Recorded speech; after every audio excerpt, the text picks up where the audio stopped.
This is the IELTS listening test. You will hear a number of different recordings and you will have to answer questions on what you hear.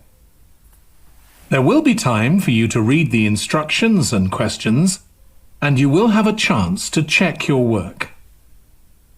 All the recordings will be played once only. The test is in 4 parts. At the end of the test, you will be given 10 minutes to transfer your answers to the answer sheet.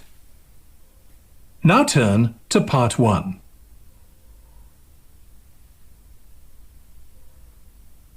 Part 1. You will hear a woman who works at an employment agency talking to a man about jobs he could apply for. First, you have some time to look at questions 1 to 5.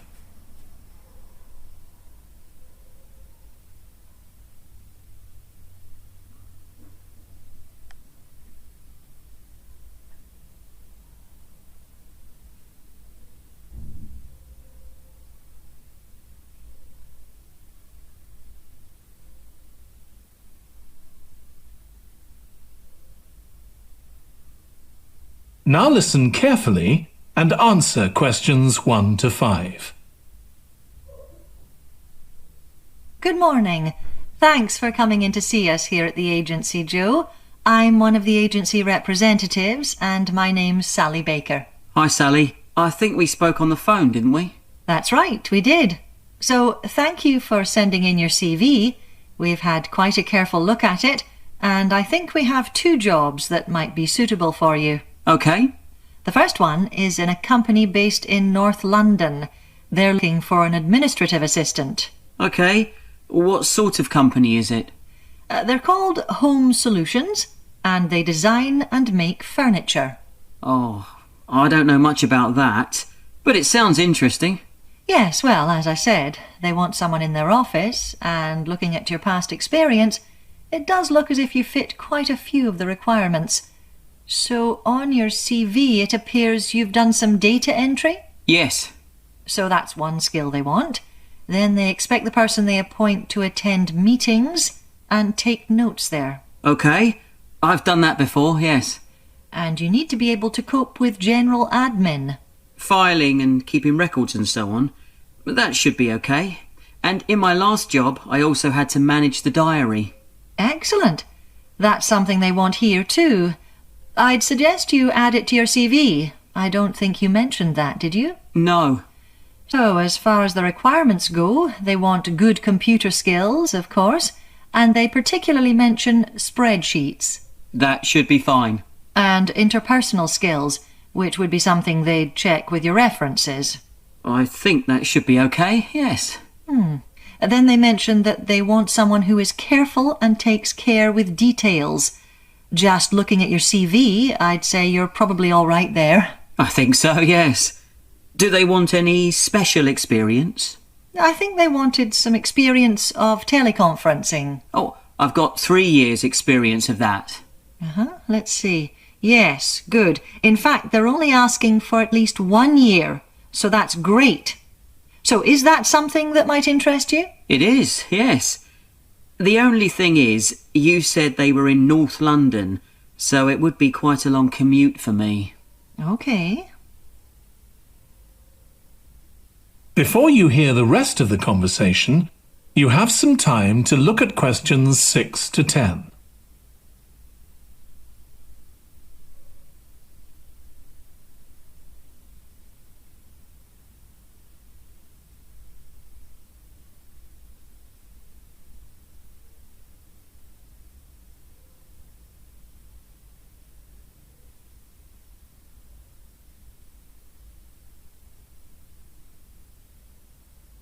Now listen and answer questions 6 to 10. So the second position might suit you better as far as the location goes. That's for a warehouse assistant, and that's in South London. Yes, that would be a lot closer. And you've worked in a warehouse before, haven't you? Yes. So as far as the responsibilities for this position go, they want someone who could manage the stock, obviously, and also deliveries. That should be okay. You've got to keep track of stuff, but I've always been quite good with numbers. Good. That's their first requirement. And they want someone who's computer literate, which we know you are. Sure. Then they mention organisational skills. They want someone who's well organised. Yes, I think I am. And tidy? Yes, they go together really, don't they? Sure. Then the usual stuff. They want someone who can communicate well, both orally and in writing. OK. And for the last warehouse job I had, one of the things I enjoyed most was being part of a team. I found that was really essential for the job. Excellent. Yes, they do mention that they want someone who's used to that, yes. Now, when you were working in a warehouse last time, what sorts of items were you dealing with? It was mostly bathroom and kitchen equipment, sinks and stoves and fridges. So you're okay moving heavy things? Sure. I'm quite strong and I've had the training. Good. Now, as far as experience goes, they mention they want someone with a licence and that you have experience of driving in London, so you can cope with the traffic and so on. Yes, no problem. And you've got experience of warehouse work. And the final thing they mention is customer service. I think looking at your CV, you're okay there. Right. So what about pay? Can you tell me a bit more about that, please? That is the end of part 1. You now have 1 minute to check your answers to part 1.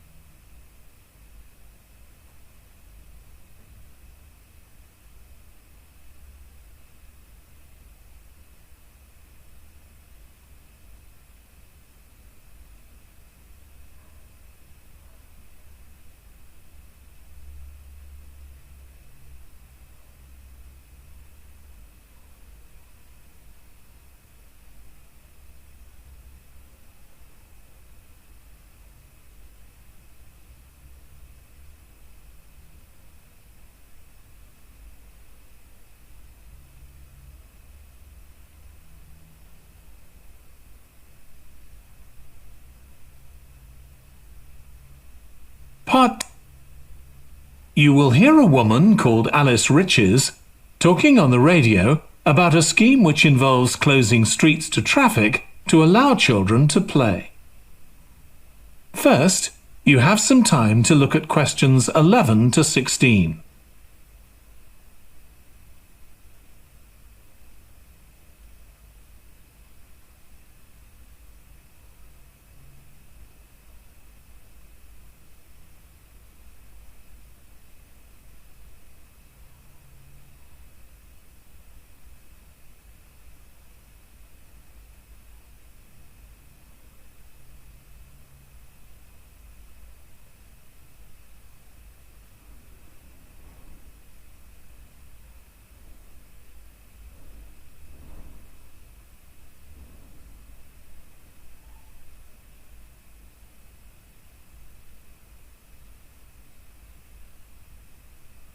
Now listen carefully and answer questions 11 to 16. My guest on the show today is Alice Riches, who started the Street Play scheme where she lives in Beechwood Road. For those of you that don't already know, Street Play involves local residents closing off their street for a few hours so that children have a chance to play in the streets safely. She started it in her own street, Beechwood Road, and the idea caught on, and there are now street play schemes all over the city. So when did you actually start the scheme, Alice? Well, I first had the idea when my oldest child was still a toddler. So that's about 6 years ago now. But it took at least 2 years of campaigning before we were actually able to make it happen. So the scheme's been up and running for 3 years now.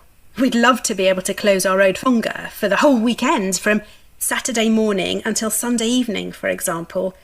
At the moment, it's just once a week.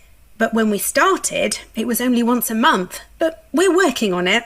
So what actually happens when Beechwood Road is closed? We have volunteer wardens, mostly parents, but some elderly residents too, who block off our road at either end. The council have provided special signs, but there's always a volunteer there to explain what's happening to any motorists. Generally, they're fine about it. We've only had to get the police involved once or twice. Now, I should explain that the road isn't completely closed to cars, but only residents' cars are allowed. If people really need to get in or out of Beechwood Road, it's not a problem as long as they drive at under 20 kilometres per hour. But most people just decide not to use their cars during this time, or they park in another street. The wardens are only there to stop through traffic. So, can anyone apply to get involved in street play? Absolutely. We want to include all kids in the city, especially those who live on busy roads. It's here that demand is greatest. Obviously, there isn't such demand in wealthier areas where the children have access to parks or large gardens, or in the suburbs where there are usually more places for children to play outside. I'd recommend that anyone listening who likes the idea should just give it a go. We've been surprised by the positive reaction of residents all over the city, and that's not just parents. There are always a few who complain, but they're a tiny minority. On the whole, everyone is very supportive and say they're very happy to see children out on the street, even if it does get quite noisy. Before you hear the rest of the conversation, you have some time to look at questions 17 to 20.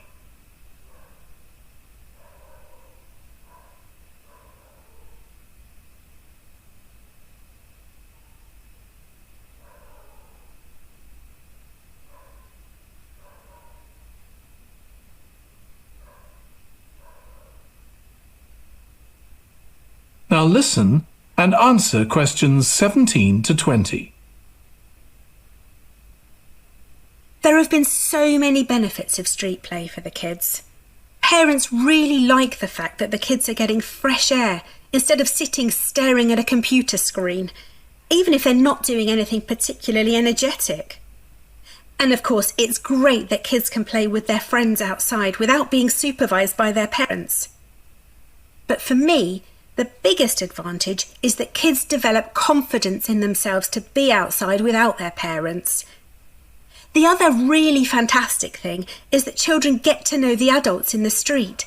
It's like having a big extended family. It certainly does have a lot of benefits. I want to move on now and ask you about a related project in King Street. Right.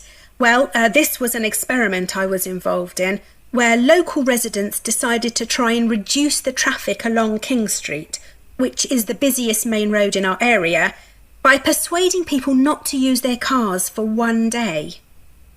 We thought about making people pay more for parking, but we decided that would be really unpopular.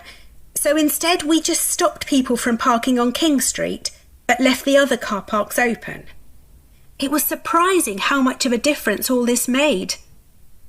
As we'd predicted, air quality was significantly better, but what I hadn't expected was how much quieter it would be, even with the buses still running.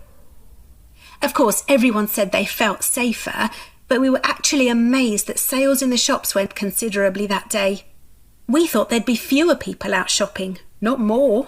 That's really interesting. So, the fact that the street was... That is the end of part 2.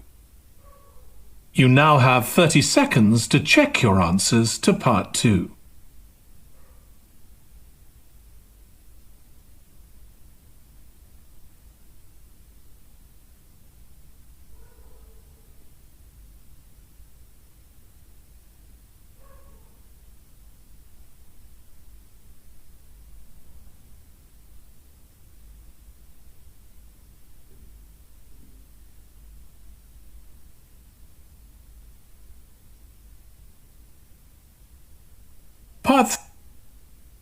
You will hear 2 students, called Hazel and Tom, talking about Hazel's Media Studies assignment. First, you have some time to look at questions 21 to 26.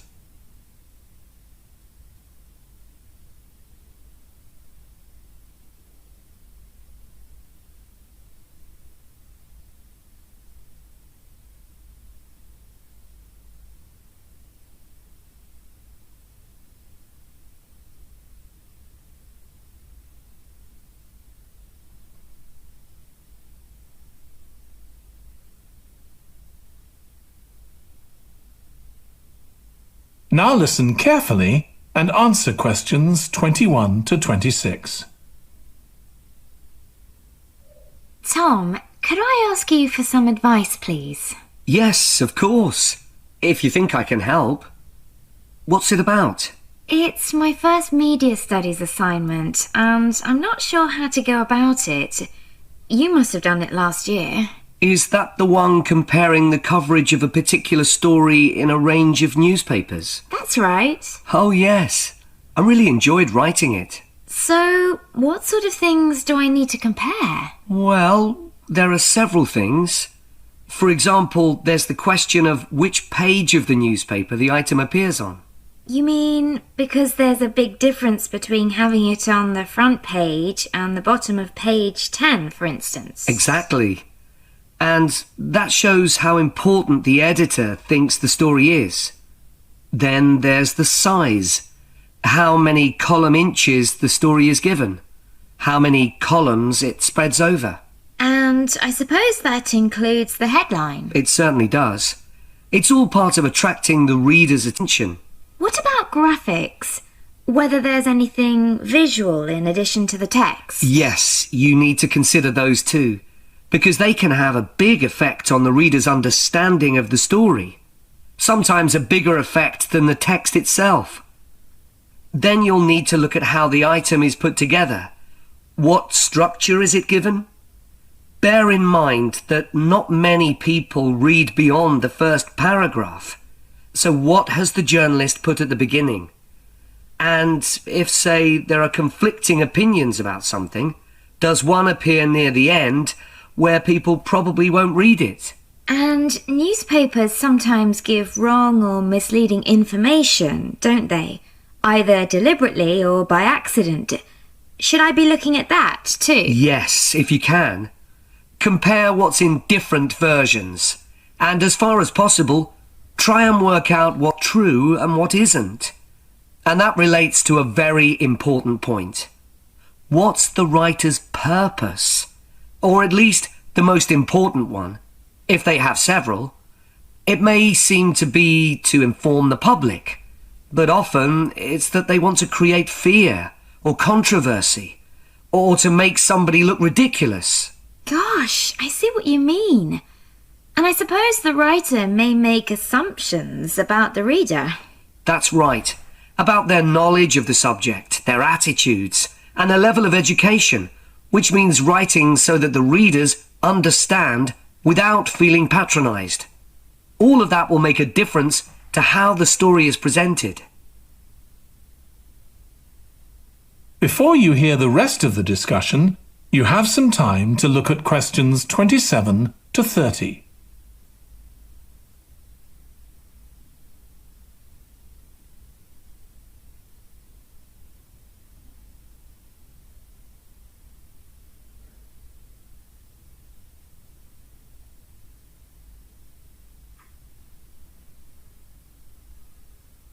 Now listen and answer questions 27 to 30. Does it matter what type of story I write about? No. National or international politics, the arts, anything, as long as it's covered in 2 or 3 newspapers. Though of course it'll be easier and more fun if it's something you're interested in and know something about.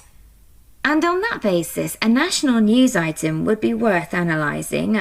I'm quite keen on politics, so I'll try and find a suitable topic. What did you choose for your analysis, Tom? I was interested in how newspapers express their opinions explicitly. So I wanted to compare editorials in different papers But when I started looking, I couldn't find two on the same topic that I felt like analysing. In that case, I won't even bother to look. So in the end, I chose a human interest story, a terribly emotional story about a young girl who was very ill, and lots of other people, mostly strangers, raised money so she could go abroad for treatment. Actually, I was surprised. Some papers just wrote about how wonderful everyone was, but others considered the broader picture, like why treatment wasn't available here. I usually find stories like that raise quite strong feelings in me. I'll avoid that. Perhaps I'll choose an arts topic, like different reviews of a film or something about funding for the arts. I'll think about that. Yes, that might be interesting. Okay, well, thanks a lot for your help, Tom. It's been really useful. You're welcome. Good luck with the assignment, Hazel. That is the end of part 3. You now have 30 seconds to check your answers to part 3.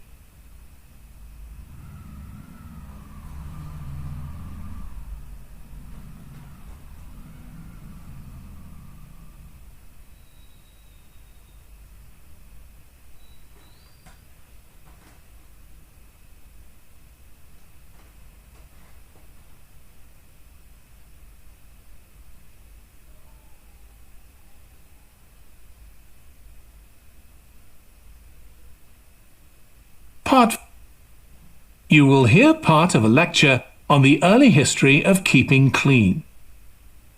First, you have some time to look at questions 31 to 40.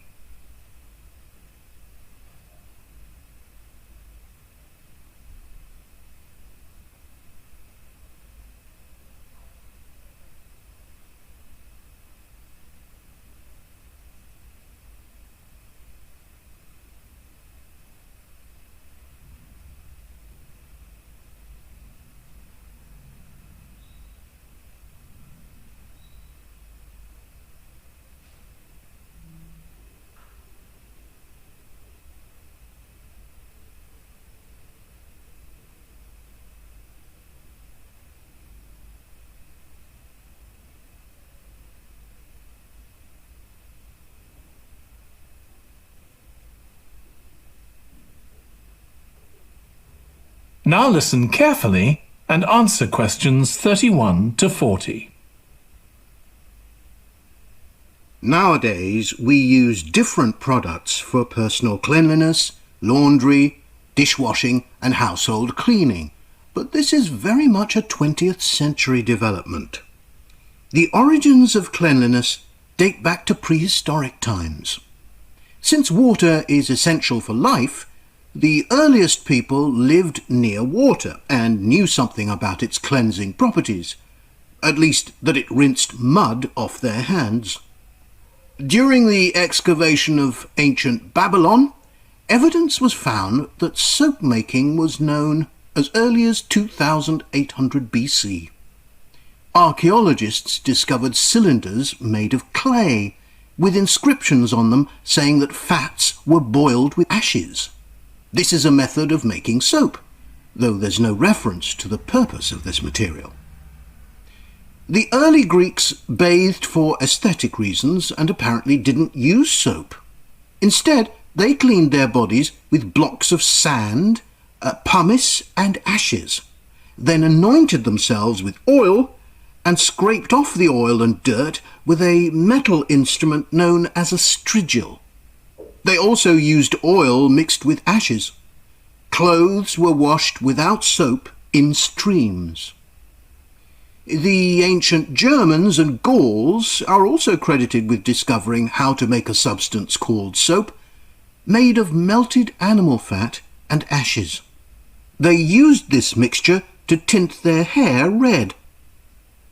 Soap got its name, according to an ancient Roman legend, from Mount Sapo, where animals were sacrificed, leaving deposits of animal fat. Rain washed these deposits, along with wood ashes, down into the clay soil along the river Tiber. Women found that this mixture greatly reduced the effort required to wash their clothes. As Roman civilization advanced, so did bathing. The first of the famous Roman baths, supplied with water from their aqueducts, was built around 312 BC. The baths were luxurious, and bathing became very popular. And by the 2nd century AD, the Greek physician Galen recommended soap for both medicinal and cleansing purposes.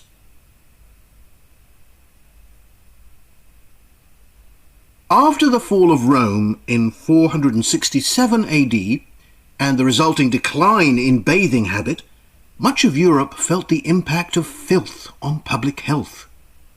This lack of personal cleanliness and related unsanitary living conditions were major factors in the outbreaks of disease in the Middle Ages, and especially the Black Death of the 14th century. Nevertheless, soap making became an established craft in Europe, and associations of soap makers guarded their trade secrets closely. Vegetable and animal oils were used with ashes of plants, along with perfume, apparently for the first time. Gradually, more varieties of soap became available for shaving and shampooing, as well as bathing and laundering.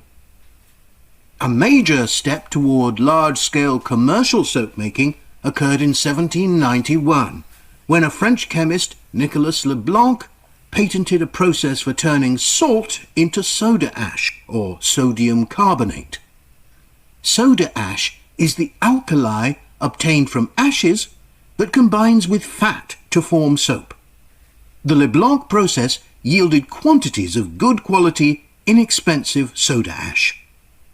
Modern soap making was born some 20 years later, in the early 19th century, with the discovery by Michel Eugène Chevreul, another French chemist, of the chemical nature and relationship of fats, glycerine, and fatty acids. His studies established the basis for both fat and soap chemistry, and soap making became a science. Further developments during the 19th century made it easier and cheaper to manufacture soap. Until the 19th century, soap was regarded as a luxury item and was heavily taxed in several countries.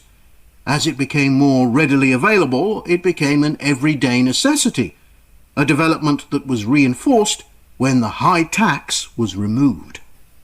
Soap was then something ordinary people could afford, and cleanliness standards improved. With this widespread use came the development of milder soaps for bathing and soaps for use in the washing machines that were available to consumers by the turn of the 20th century. That is the end of part 4. You now have 1 minute to check your answers to part 4.